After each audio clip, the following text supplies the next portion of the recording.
I get made fun of a lot over in our Discord for the ABCs, which is Max's Always Be Cullen, or the rapid rate at which I acquire and get rid of. Now, I have slowed down a lot on my acquiring, thankfully, but I am still culling quite rapidly as someone who's new to the hobby and trying these games or acquiring my taste and learning what's gonna work and what's not gonna work and pushing the rest out the door. So today, I'm gonna give you a breakdown of what I'm getting rid of this very month. I don't have all of these here with me, but I do have some.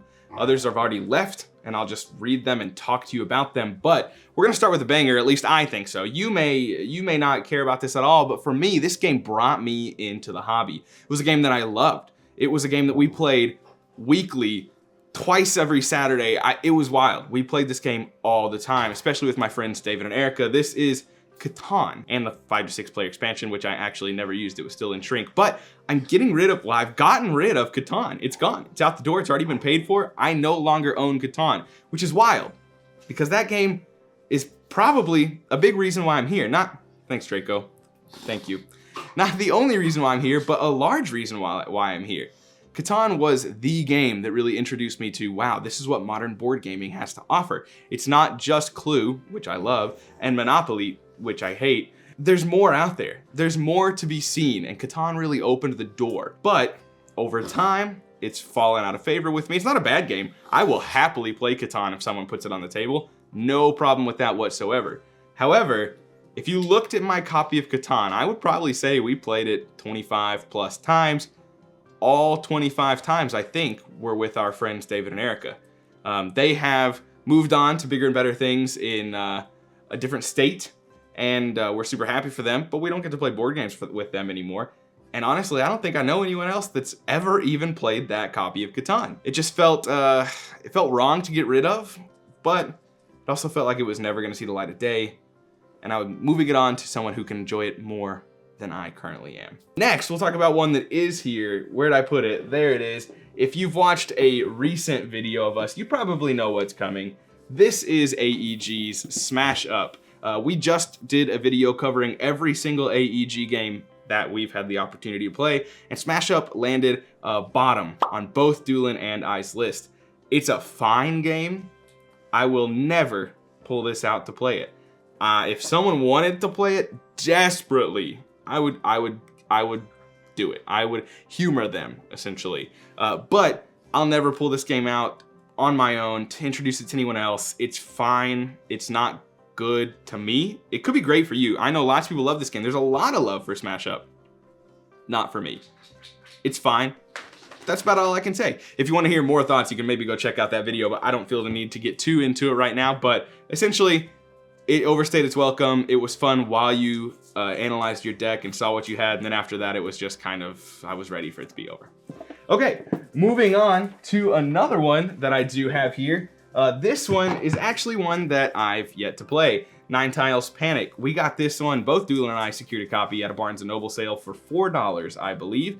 And it's just one that I don't really care to try. Doolin's tried it, didn't love it. Of course, I don't have to like the same games that Doolin likes, but I do love Please Fix the Teleporter. I think it fits a similar niche, and it's not one, we don't play Please Fix the Teleporter that often, so I don't feel like I need two that are in that same kind of genre category, and I'm gonna stick with Please Fix the Teleporter. These dogs are playing directly under me, absolutely directly under me, and Draco's sitting here. It's a family affair, as usual. Next up, I'm gonna talk about this one a little bit, because funnily enough, well, I'll get to it. This is Architects of the West Kingdom. Architects of the West Kingdom is an awesome worker placement game. I say awesome, it genuinely is. It's a great worker placement game by Garfield Games. This is the first, I believe, of the West Kingdom series, and the only one I've played so far. I sold this one to Doolin because personally, I think I'm just on the viticulture train. I think they're both great. I think I probably genuinely prefer Architects, but ever so slightly. And just based off viticulture's theme is wine. It's easier to introduce to some people. And viticulture is easier to teach and understand, less iconography, stuff like that. That's why I chose viticulture over this, even though I do think I like this a little better. So I sold this one to Doolin. It is still here because he's in the process of moving right now. But then I just reacquired it in a trade which I'll go ahead and move to next. I'll talk about that next. I actually traded for the entire of the West Kingdom series, including the Tome Saga. No idea when and if I'll play them, especially because I know Architects is the lightest of the few. But I traded my copy of Dwellings of Eldervale for all the West Kingdom stuff, plus 2 packs of metal coins. Is it worth it? I don't know. Did I play Dwellings of Eldervale? No. Will I play the West Kingdom trilogy? Probably not. But I'm just moving games around. You know how it is? I would be willing to bet I'll sell the entire West Kingdom series to Doolin and only keep Architects, and then probably call that myself, or maybe decide that I do want to keep that one over Viticulture. I don't know. Architects is a great game. It's just one that I didn't feel the need to own in accordance with Viticulture. Doolin wanted it, sold it to him. Everybody's happy. If I sell a game to Doolin, do I really call it? I mean, let's be honest. I have multiple games I've sold to Doolin sitting on my ping pong table back there. Moving up next, we just talked about Dwellings of Eldervale. I guess I should talk more about that. It's a game that I wanted to like, and I probably would like. I only ever played it the one time with Doolin, and it was really like a half play at 2 in the morning. It doesn't deserve to be ranked off that or graded off that at all, and I did even enjoy that. But bigger game than I'll likely ever table by myself. And I know 2 people in town who own the legendary version of it. Do I really also need to own the legendary edition of it? Well, any edition of it was just standard for me, but I don't feel the need to also own it when 2 other people that can teach it to me and throw it on the table, and I don't have to learn it or deal with the giant box. It's a win-win for everyone. Moving on, I sold 2 things of Unmatched. I gave away Unmatched Battle of Legends Volume 1 to one of our winners from Crime Week giveaway. That went out the door along with the Quest for El Dorado. Those are both great games, but I'll never play Volume 1 after having acquired Cobble and Fog. I like some of the characters in Volume 1, in particular Alice. I think she's my favorite character from Volume 1, and I'm sad to see her gone. But Cobble and Fog is better in nearly every way. And as far as Bigfoot and Robin Hood go, Bigfoot was really fun, but I had a lot of Unmatched. I have Cobble and Fog, Bruce Lee, the Raptors, Bigfoot, and Volume 1, and I just don't play that game enough to warrant owning that many things for it. And with new sets coming out, I want the Bloody Mary set, the Wukong set, I want all that, so I don't need it. I don't need all this stuff. So I got rid of those as well. And along with that, I sent out Quest for El Dorado, which is Reiner Knizia's racing game, one of the most popular and well-regarded, beloved entry-level racing games, deck builder with a fixed market, kind of. Not a fixed market. No, that's not the way to say it. A closed market, maybe? I don't know. Regardless, great game, but it never hit how I wanted it to hit. It never landed with any group the way I wanted it to. I wanted it to be the thing that, wow, really excited people, showed them what deck builders and racing games have to offer. It wasn't that. I showed it to my parents and my wife. We all thought it was fun, but nothing more. And then I showed it to my friends, David and Erica, right before they moved, I believe. And kind of the same thing. We had a good time, but it just wasn't a hit. And maybe that's where it should be. Maybe it's just supposed to be a really good entry level, move you onto something else. But I was hoping that someone that I introduced it to would really fall in love and it'd be a keeper, but it just wasn't for us. And I've played things like Downforce, and I know they're not the same, but I do think it's just a better racing game, and Clank is a better deck builder / racing game. I don't know. Wasn't for me. Great game, but wasn't for me. Let's see. We got one of these in front of me. Castles of Tuscany. This is the Stefan Feld game, kind of the follow-up to Castles of Burgundy. Not that they're the same in any way, shape, or form. The only familiar things they have is, I was going to say crappy art to make a joke, but Tuscany's really not that bad. But regardless, this is actually one I've never played. I can't say much about it because I've never played it. Sneezing dog over here. It's probably fine. I don't know. I don't know why I'm even trying to talk about it. I wanted to play this, bought it on a whim at a friendly local game store, ended up never having the opportunity or the time to sit down and play it, and frankly, the desire to do so. I've got many more games that I'd rather play than Castles of Tuscany, even though I'm sure it's great, and I will probably want to try it in the future. That future just didn't start this time. Maybe in August. Beyond that, we sold or are selling The Mind. This is Pandasaurus's card game. A lot of people have, qualms with it not being a game, and I mean, I guess it's more of an experience, but it was a great time. We had an awesome time with The Mind. We played this predominantly when my wife was giving birth to our second child, I think. I could be wrong. And we had a great time. We played it in the hospital with friends, with family, and we did eventually figure it out and win. And I think that was enough. I think we had a really good time playing it and figuring it out. And then once we solved it, or that particular group solved it, it just wasn't really a need to go back to. I think it's a really good game, but I'm ready to pass it on and let someone else enjoy it and have that experience that I did. Then we've got King Domino Duel. This is a roll and write King Domino. It's fine. It's okay. It's a 2-player game. You're rolling and you're building dominoes and you're placing them on your roll and write. It's your map. It's good. It's a good roll and write, but it's not a great roll and write.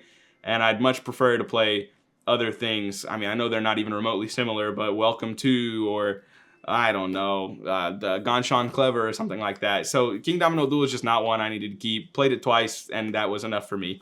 We'll move it on to someone else. Curious Cargo is another one that you're probably going to yell at me for because I've never played this one either. I bought this one from Jazz at the Lobby of Hobbies, actually, with the intention of playing it with both Doolin and my wife. And I think just having learned a little bit more about myself, it's probably just too heavy for a 2-player game. It's not, I don't think it's that heavy or that hard, but most of the 2-player games we play are fairly simple and not that long, and it just didn't feel like it would ever hit the table, to be quite frank with you. I never thought that this game would be tabled. After buying it and looking at it, and it's cute, it looks great, I want to play it, it just won't happen. I'm trying to be a little more honest with myself. It just is not, it's not going to get played. So out the door it goes. Sorry, Jeff. Next on the list, I'm debating about pulling this one up because honestly, I'm having second thoughts about my decision to cull it. But I'm going to pull it up because it's not gone yet. And in the comments, you can tell me what you think about whether I should cull this game or not. This is another Reiner Knizia game, Equinox, the purple edition. This is gonna be this would be an excellent Pokemon retheme. I'm just being real. It'd be such a good Pokemon retheme. I saw somebody on Reddit, I think, do that, and it looked amazing. Basically, you've got a number of different animals, and you're bidding on them to see who is going to win. There's gonna be 3 animals left at the end of 5 rounds. Every round, 1 animal is gonna go. I think there's 8 animals total. The maths, it checks. And eventually, you're gonna be down to 3, and if you bid on those 3 to win, you get a certain number of points based off of when you bid. If you bid in the first round, you get 5 points. Second round, 4, third round, 3, fourth round, 2, fifth round, no, I don't know. That's not the right numbers, but regardless, you get more points the earlier you bid, but then it gives incentive for your opponents to try and knock them out. It's a really fine game. The cards have special powers that you can only use if you are I forget the technical term, but the owner of that card. You become owner by having the highest number of bids on them, or highest point value of bids on the cards. I don't know. Regardless, it's pretty fun. I've only played it at 2, which is a point that I want to make clear because I'm not certain it's best at 2. The production is great. Tarot cards, gorgeous art, nice resin little stones. The insert sucks. It's garbage. The insert's terrible. There's no room for sleeves. There's no room for unsleeved. The cards literally are over top of the well they give you right out the gate. It's really a terrible insert, which is a shame. And also, I think the tarot cards are gorgeous, but maybe too much because it takes up a lot of table space. So this is Equinox.